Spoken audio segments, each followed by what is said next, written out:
Hello, and welcome to another vlog.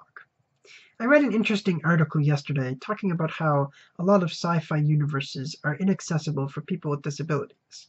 It was a very interesting read that focused primarily on the universes of Doctor Who, Star Wars, and Star Trek, and it did a great job of explaining why there needs to be more representation of people with disabilities, not only in television and the movies, but also in the artistic community in general.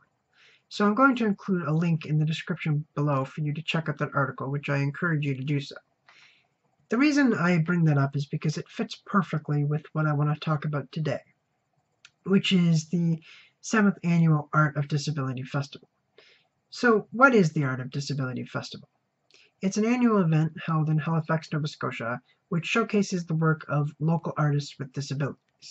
This year's festival will actually take place at the Westin, Nova Scotia, this coming Sunday, August 12th, from 12 p.m. to 5 p.m., and will feature a wide variety of art, including paintings, clothing, jewelry, live dancing, and live music.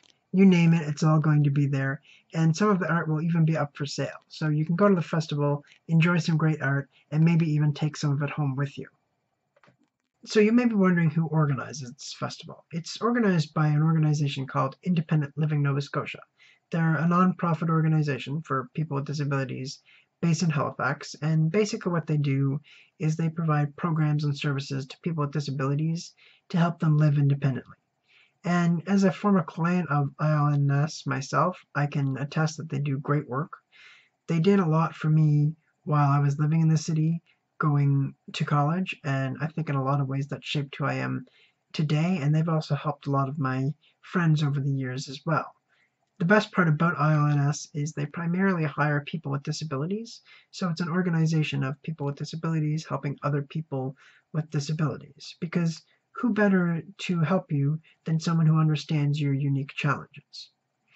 Anyway, I've been in contact with this year's festival coordinator, a woman named Sarah Graham, who works with ILNS, and I can tell you that she's not only very knowledgeable about the festival, but she's also very passionate about what she does. So thank you, Sarah, for all of your help. I really appreciate it.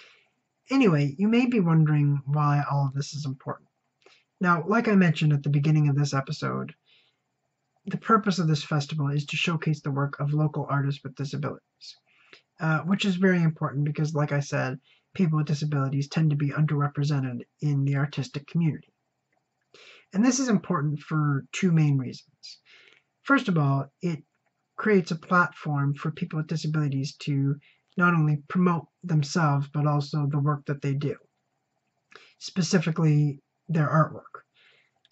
And this is very important because it gets these artists the exposure that they need to make a name for themselves and become successful artists, or I guess I should say more successful artists, because they already are very successful.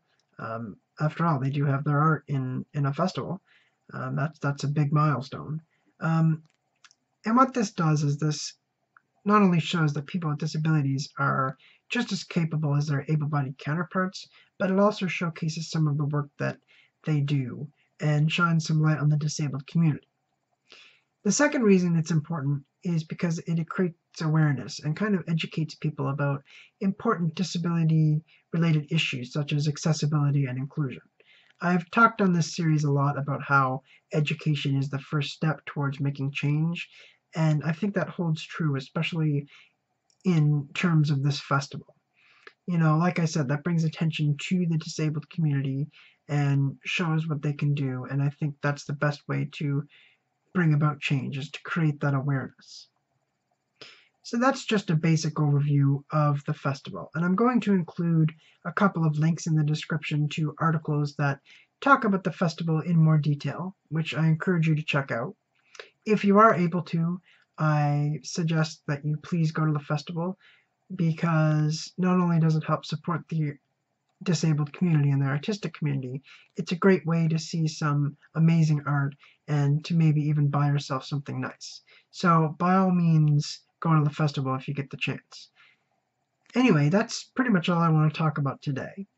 If you enjoyed this video, be sure to like, comment, and subscribe.